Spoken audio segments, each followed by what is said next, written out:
నమస్కారం ఎస్ఆర్కే న్యూస్కి స్వాగతం. ఈనాటి వార్తా విశేషాలు.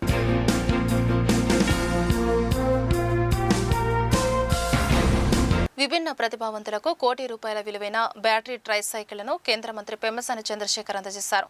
టీజేపీఎస్ కళాశాలను శనివారం ఈ కార్యక్రమం జరిగింది. పెమ్మసాని మాట్లాడుతూ శరీరానికి పరిమితులు ఉంటాయేమో గానీ సంకల్పానికి ఉండవని, కూటమి ప్రభుత్వం ఆధ్వర్యంలో ఉచిత బస్సు, పెన్షన్ల పంపిణీ, ప్రోత్సాహకాలు అందించడం జరుగుతోందని చెప్పారు. విభిన్న ప్రతిభావంతులు ఈ అవకాశాన్ని ఉపయోగించుకొని భవిష్యత్తు లక్ష్యాలపై దృష్టి సారించాలని అన్నారు. MLC Alapati Rajendra Prasad, MLA Mohammed Nazeer, IOCL general manager Varghese Cherian తదితరులు పాల్గొన్నారు.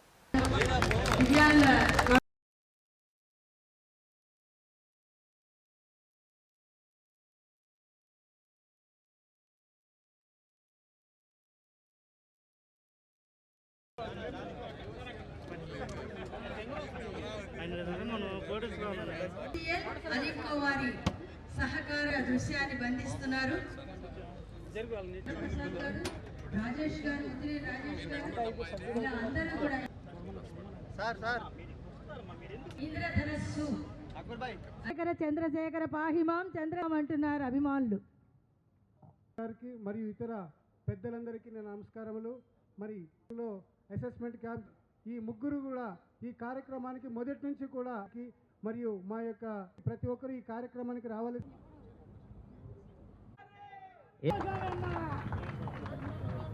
శరీరానికి పరిమితులున్నా కూడా సంకల్పానికి పరిమితులు అనేవి ఉండవు. మీలోని ప్రతిభను ముందుకు తీసుకువెళ్తూ మీకు అడ్డంకులు ఉండకూడదని చెప్పి, మీ ప్రయాణం ఇతరులపై ఆధారపడకుండా ఉండాలని చెప్పి ఈరోజు ముగ్గురు కూర్చొని చేసిన కార్యక్రమమే ఈరోజు ఉన్నటువంటి కార్యక్రమం. ముఖ్యంగా సిఎస్ఆర్ ద్వారా డబ్బులు ఇస్తున్నటువంటి ఐఓసీఎల్ ప్రతినిధులకు, వీటినన్నిటినీ గ్రామాల్లో అంటే ఒక్కొక్క ఏరియాలో సభలు పెట్టి మీ అందరినీ రిక్రూట్ చేసి మీకు ఈ పరికరాలు తయారు చేసి అందిస్తున్నటువంటి అలింకో ప్రతినిధులకు, అదేవిధంగా దీన్నంతా కోఆర్డినేట్ చేస్తున్నటువంటి మా ఆఫీస్ స్టాఫ్కి అందరికీ కూడా నేను మనస్ఫూర్తిగా ధన్యవాదాలు తెలుపుతా ఉన్నాను. ఈ రోజున మీరందరూ కరతాళ ఒక్కసారి వాళ్ళకి చప్పట్లు కొట్టి వాళ్ళిద్దరికీ చేయాలి. ఎందుకంటే ఈ రోజున పోయిన సంవత్సరం 18 లక్షల రూపాయలు పెట్టి మనం దాదాపుగా ఒక 1000 మందికి కొన్ని ఇచ్చాం. ఈ రోజున 512 యూనిట్లు, దాదాపు 82 లక్షలు పెట్టి బ్యాటరీ కార్స్ ఇవన్నీ ఎక్స్పెన్సివ్వి కూడా ఈరోజు ఇస్తూ ఉన్నారు. అంటే దాదాపు ₹1,00,00,000 ఒక పార్లమెంటు నియోజకవర్గంలో దాదాపు 1200 మందికి మంచి జరిగే విధంగా ఈ కార్యక్రమం చేస్తూ ఉన్నాం. కాబట్టి ఇప్పటివరకు ప్రభుత్వం అంటే ఇది రాజకీయ సభ కాదు కాబట్టి నేను కూడా ఎక్కువ రాజకీయాలు మాట్లాడను. అయితే ఒక్కసారి ఒక్క మాటలో ముగిస్తాను. ఈ రోజున ప్రభుత్వం, కూటమి ప్రభుత్వం, చంద్రబాబు నాయుడు గారు 6,000 ఇవ్వటం కానీ, 10,000 కానీ, 15,000 కానీ, ఈ విధంగా ఇవ్వటం కానీ, ఉచిత బస్సు ఇవ్వటం కానీ, ఇవన్నిటికీ ఆయనలో ఉన్నటువంటి ఒక మంచి మనస్సు కారణం అని ఒక్కడు గుర్తుపెట్టుకోమని మీ అందరికీ నేను తెలియజేస్తా ఉన్నాను. రాష్ట్ర ప్రభుత్వం 12వ పీఆర్సీని వెంటనే విడుదల చేయాలని మాజీ కేంద్ర మంత్రి చింతామోహన్ డిమాండ్ చేశారు. గుంటూరు కలెక్టరేట్ ఎదుట శనివారం ధర్నా నిర్వహించి నిరసన వ్యక్తం చేశారు. ఈ సందర్భంగా ఆయన మాట్లాడుతూ ఆంధ్రప్రదేశ్లో 6 లక్షల మంది ప్రభుత్వ ఉద్యోగులు కష్టాలు ఉన్నారని, దాదాపు 30,000 కోట్ల బకాయిలు ఉన్నాయని చెప్పారు. వెంటనే ఉద్యోగులకు రావాల్సిన బకాయిలు చెల్లించారని, అదేవిధంగా రాజధానిలోని దళితుల భూములు సేకరించి కూటమి నేతలు ధనికులకు అమ్ముకుంటున్నారని ధ్వజమెత్తారు. అవినీతి లేని ప్రభుత్వం రావాలి అంటే కేవలం కాంగ్రెస్ పార్టీ వల్లనే సాధ్యమవుతుందని ఆయన స్పష్టం చేశారు.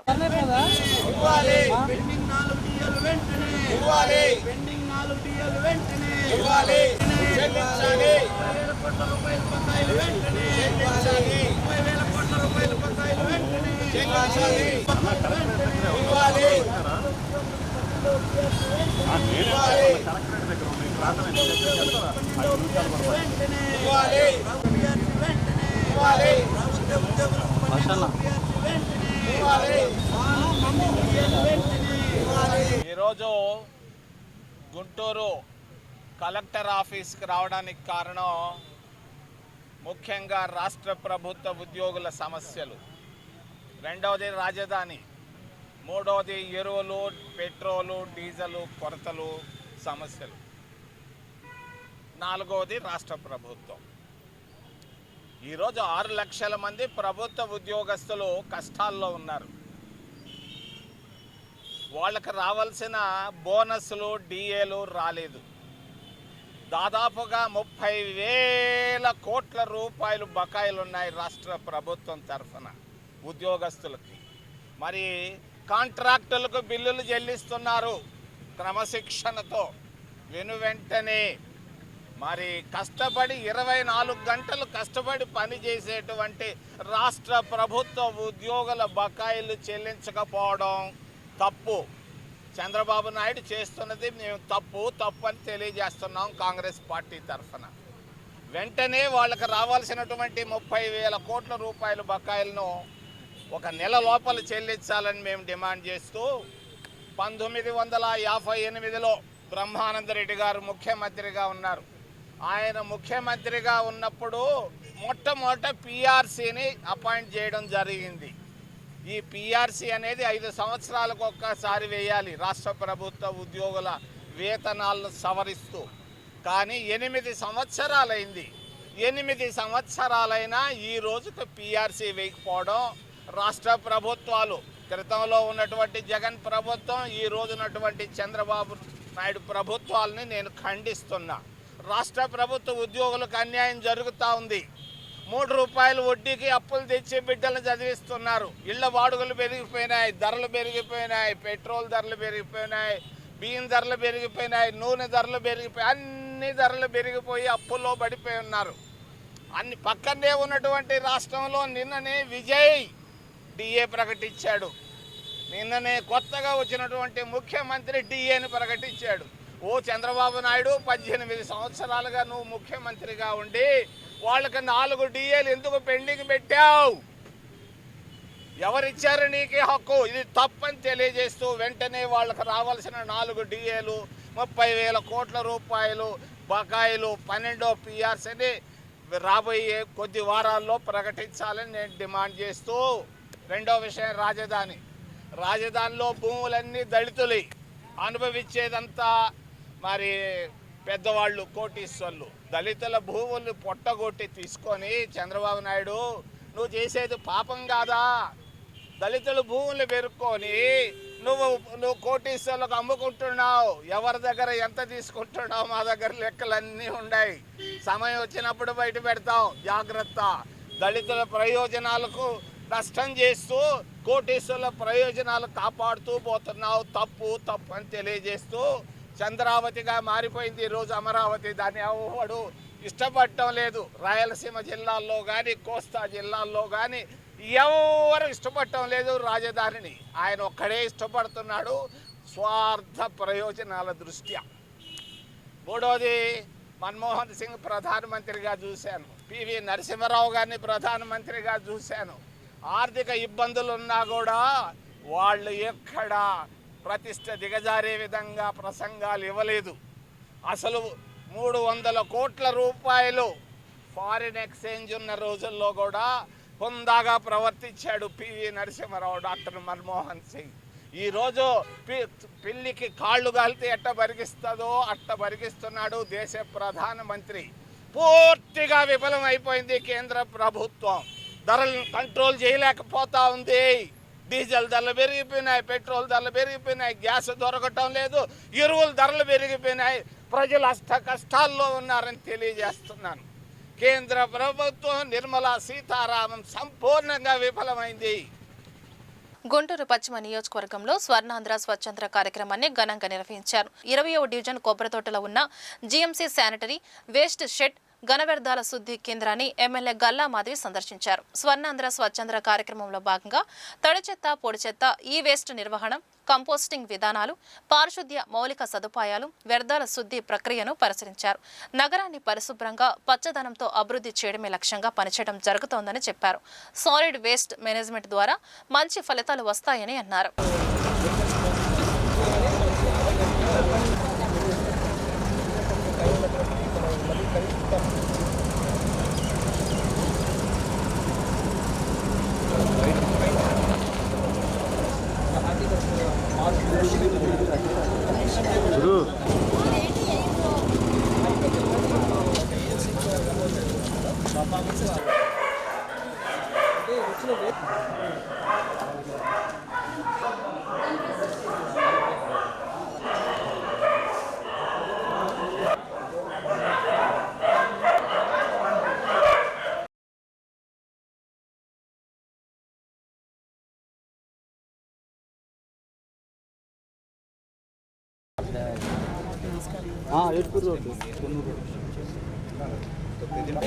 ఆ పరిసరాల పరిశుభ్రత కొరకు ప్రతిరోజు కొంత సమయం కేటాయిస్తానని నా వంతు కృషిగా స్వచ్ఛతా కార్యక్రమాల కొరకు పరిశుభ్ర ఆంధ్రప్రదేశ్ సాధించే సంకల్పానికి కట్టుబడి ఉంటానని ఈ రోజు పరిశుభ్రత గురించి నేను వేసిన ఈ ముందడుగు ఆంధ్ర రాష్ట్రాన్ని పరిశుభ్రంగా ఉంచుటలో నమ్ముతూ ఈ రోజు నుండి నా తోటి వారికి కూడా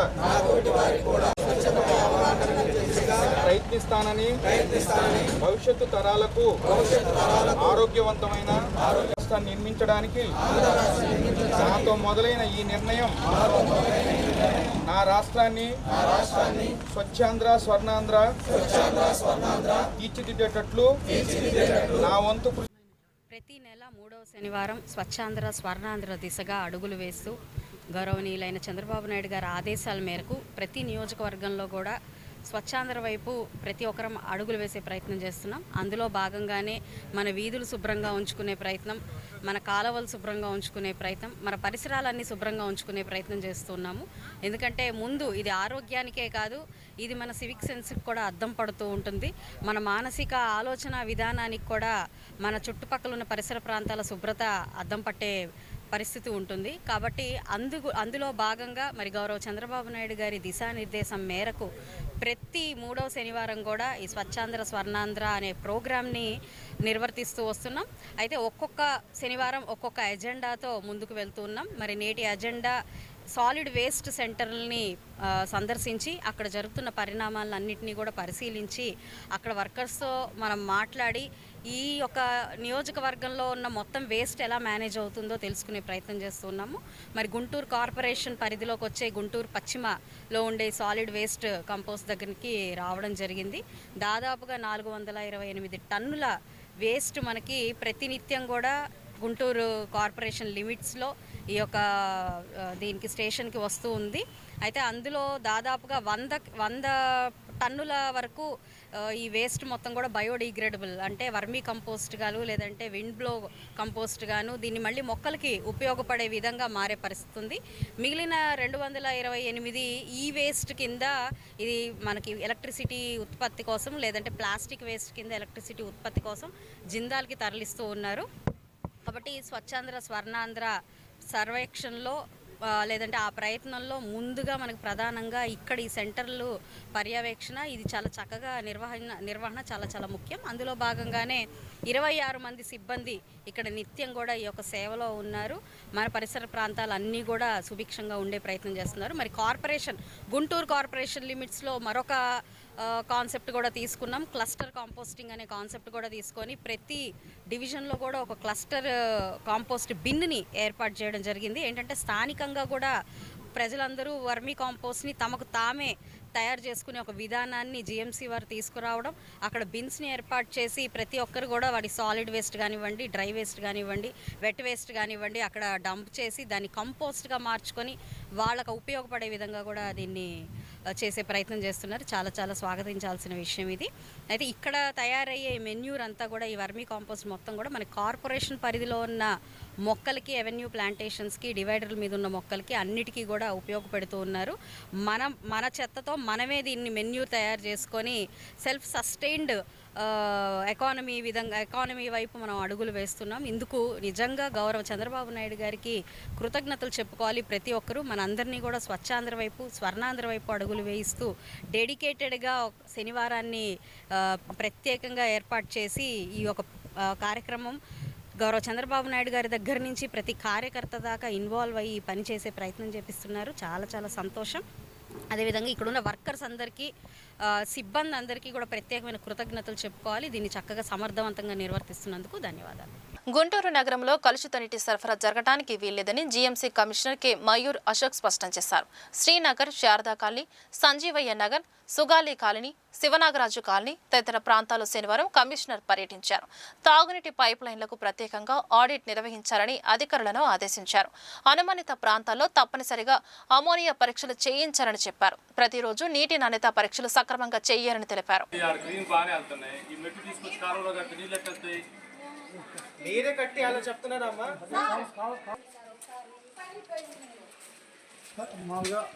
ఉపయోగం ఏంటి కింద పడిపోతే?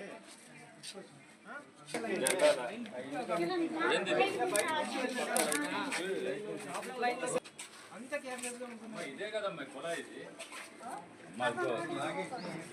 కుళాయి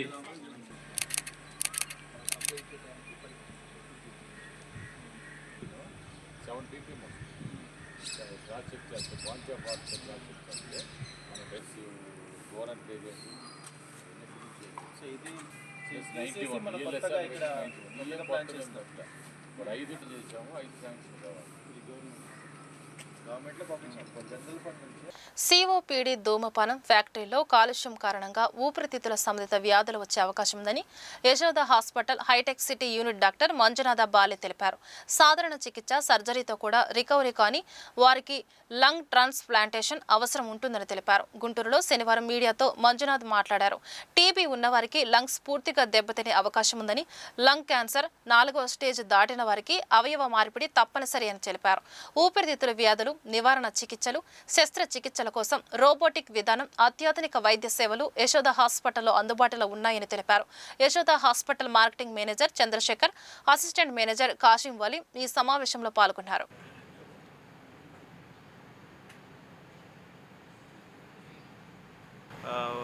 ఫస్ట్ ఆఫ్ ఆల్ ఏమంటే లంగ్ ట్రాన్స్ప్లాంట్ ఎలా జరుగుతుంది అనేది ఒక నార్మల్ ప్రక్రియ చెప్తాను. ఒక పేషెంట్కి ఎప్పుడు లంగ్ ట్రాన్స్ప్లాంట్ అవసరం పడుతుంది అని డిసైడ్ అయితే పేషెంట్కి మనం హాస్పిటల్ దగ్గరనే ఉండని చెప్తాము, అంటే ఎక్కడైనా ఇల్లు తీసుకొని ఉండని చెప్తాము. అది చాలా రకరకాల టెస్ట్ ఉన్నాయి. ఆ టెస్ట్ అన్నీ చేసుకుని ఈ పేషెంట్ ఫిట్ ఉందా లేదా అని డిసైడ్ చేస్తాం. ఆ డిసైడ్ చేసి ఓకే మీరు లంగ్ ట్రాన్స్ప్లాంట్ కావాలని చెప్తాము. తర్వాత జీవన్ దాన్ అని ఒక గవర్నమెంట్ ఆర్గనైజేషన్ ఉంటుంది, అది రిజిస్ట్రేషన్ చేస్తాం. ఆ రిజిస్ట్రేషన్ చేసిన తర్వాత జీవన్ దాన్ మెయిన్ ఆర్గన్ ఉంటుంది, అదే ఆర్గన్ డొనేషన్కి ఎవరికి వస్తుంది అని చెప్తారు. తర్వాత ఒక డోనర్ కాల్ వస్తే, నార్మల్గా డోనర్ కాల్ అంటే బ్రెయిన్ డెడ్ డోనర్స్ ఉంటారు కదా, బ్రెయిన్ డెడ్ ఉన్ని ఓకే ఇప్పుడు లేదు పాసిబిలిటీ లేదు లైఫ్కి అని ఇది డిసైడ్ అయితే ఆ పేషెంట్స్ డొనేట్ చేయవచ్చు లంగ్ని.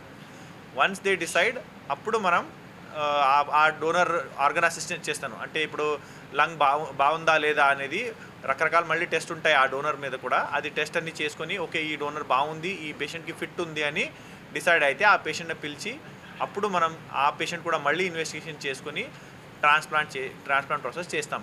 చాలా కాంప్లెక్స్ ప్రొసీజర్ ఇది ఇలాంటి ప్రొసీజర్కి మనకి చాలా పెద్ద టీం కావాలి, చాలామంది డాక్టర్స్ కావాలి, సర్జన్స్ కావాలి. మన టీంలో కూడా there are multiple doctors who are there involved. ఇలాగే యశోద హాస్పిటల్లో ఒక మంచి ఒక స్ట్రక్చర్ ఉంది, ఇది అన్ని మొత్తం కోఆర్డినేట్గా జరగడానికి. అండ్ వీఆర్ డూయింగ్ లాస్ట్ 3 yearsలో we have done more than 100 lung transplants which in itself is a very big thing. So ఇప్పుడు ఏ పేషెంట్స్కి లంగ్ ట్రాన్స్ప్లాంట్ అవసరం పడుతుంది అన్నది చాలా కామన్ క్వశ్చన్. ఇప్పుడు నేను ఒకే మాటలు చెప్పాలంటే, ఒక పేషెంట్కి ఆక్సిజన్ లేకున్నా బతకడం కష్టమైతే, అంటే ఆక్సిజన్ సప్లిమెంటేషన్ అంటే ఆక్సిజన్ మాస్క్ ఆక్సిజన్ ఇది పెట్టకున్నా అవ్వలేదు బతకడం అంటే ఆ పేషెంట్కి ట్రాన్స్ప్లాంట్ అవసరం పడుతుంది. అది కాకుండా వేరే కండిషన్స్ ఉన్నాయి. ఎలా అంటే ILD ఇంటర్స్టిషియల్ లంగ్ డిజీజ్ అంటాం, మన కంట్రీలో చాలా common. COPD chronic obstructive airway disease, bronchiectasis. ఇప్పుడు ఈ రీజన్లో ఈ ప్రాంతంలో ఎక్కువగా పారాక్విట్ పాయిజనింగ్ అని వస్తుంది. ఇది ఫర్టిలైజర్ పెడతారు, అది తాగి చాలామంది వస్తారు. అందరిలో కూడా ట్రాన్స్ప్లాంట్ చాలా కామన్గా చేస్తాం మన సెటప్లో. These are the common conditions where transplant is done. ఇది తప్ప ఇంకా కొన్ని కంజనైటల్ కండిషన్స్ ఉంటాయి, సిస్టిక్ ఫైబ్రోసిస్, అటిలెక్సేటలింగ్ disease, all those things will be there. అది చాలా రేర్, మన సెంటర్స్లో కూడా అది రేరే. సిస్టిక్ ఫైబ్రోస్ అన్ని చాలా రేరు, బట్ అప్పుడప్పుడు వస్తాయి. బట్ మోస్ట్ కామన్గా వచ్చే కండిషన్స్ అంటే COPD and ILD interstitial lung disease. ఇప్పుడు ILDకి ఒక మోస్ట్ ఇంపార్టెంట్ అవేర్నెస్ పాయింట్ మనం ఏం చెప్పాలంటే, ఇప్పుడు పిజన్స్ ఉంటాయి కదా, పిజన్స్లో తెలుగులో పౌరల్, అది అంటే మనం ఫీడ్ చేస్తాం కదా, అప్పుడు ఆ డ్రాప్లెట్స్ వస్తాయి పౌరల్లో, అది చాలా బ్యాడ్ ఉంటుంది లంగ్స్కి. So the advice for anyone is avoid feeding the పిజన్స్కి ఫుడ్ పెట్టడం, ఇంట్లో ఇది చేస్తే అది ఎంకరేజ్ చేయడం, అది చాలా బ్యాడ్. మీకు కూడా బ్యాడ్, మీ పిల్లలు కూడా బ్యాడ్. సో ఇది ఒకటి చాలా ఇంపార్టెంట్. COPD గురించి మాట్లాడితే smoking is the most important risk factor. Smoking 2 రకాలు ఉంటాయి. మెయిన్ యాక్టివ్ స్మోకింగ్ ఉంటుంది, ఇంకా ప్యాసివ్ స్మోకింగ్ ఉంటుంది. Passive smoking is also as bad as active smoking. So 2 రకాల స్మోకింగ్ కూడా అవాయిడ్ చేయాలి. ఇంకా హౌస్ హోల్డ్ స్మోక్ ఉంటుంది, అది ఇప్పుడు యాక్చువల్లీ చాలా వరకు తగ్గింది, బట్ స్టిల్ విలేజెస్లో ఇంకా అది ఉంది. That is something we have to worry about. Environmental pollution అంటే అందరూ చూస్తున్నాం, ఇప్పుడు వేడిగా ఉంది పర్వాలేదు, ఒకసారి మళ్ళీ వింటర్ వస్తే మళ్ళీ మనకు అన్నీ కనిపిస్తుంది, అన్ని చోట్ల డస్ట్ అది ఎక్కువ కనిపిస్తుంది. ఇంకా ఫ్యాక్టరీ వర్కర్స్కి ఎక్కువ ఇది ఉంటుంది. ఇక్కడ క్వారీ ఉంటాయి, అక్కడ అన్ని ఫ్యాక్టరీ వర్కర్స్కి లంగ్ ప్రాబ్లమ్స్ వస్తాయి, సిలికోసిస్ అని కొన్ని వస్తాయి, అది చాలా బ్యాడ్ అవుతుంది. లంగ్ ఎలా అవుతుంది అంటే లంగ్ స్పాంజ్ లాగా ఉంటుంది. ఇలాంటి కండిషన్స్లో ఏమవుతుంది, లంగ్ హార్డ్ ఒక స్టోన్ లాగా అయిపోతుంది, కాల్షియం డిపాజిట్ అయ్యి. సో అప్పుడేమవుతుంది, లంగ్ బ్రీదింగ్కి హెల్ప్ అవ్వదు, ఎక్స్పాండ్ అవ్వదు. లంగ్ బలూన్ లాగా ఉంటుంది. మనం ఎలా ఎలా ఎలా ఊపిరితిత్తులు తీసుకుంటామో అంత పెరుగుతుంది. బట్ ఇలాంటి కండిషన్స్లో అది రిస్ట్రిక్ట్ అయిపోతుంది. సో ఇది ఒకటి చాలా కామన్ కండిషన్ మన క్వారీ వర్కర్స్కి వస్తుంది ఇదన్ని కండిషన్స్. సో ఇలాంటి కండిషన్స్కి ఫస్ట్ మెడికల్ మేనేజ్మెంట్ ఉంటుంది, మళ్ళీ చిన్న సర్జరీస్ కూడా ఉంటాయి. అదన్నీ వర్కౌట్ అవ్వలేదు, ఇప్పుడు రెండు లంగ్స్ డ్యామేజ్ అయింది, ఇప్పుడు వేరే ఆప్షన్ లేదు అంటే ట్రాన్స్ప్లాంట్ చేస్తాం. ఈ వార్తలు ఇంతటితో సమాప్తం. నమస్కారం.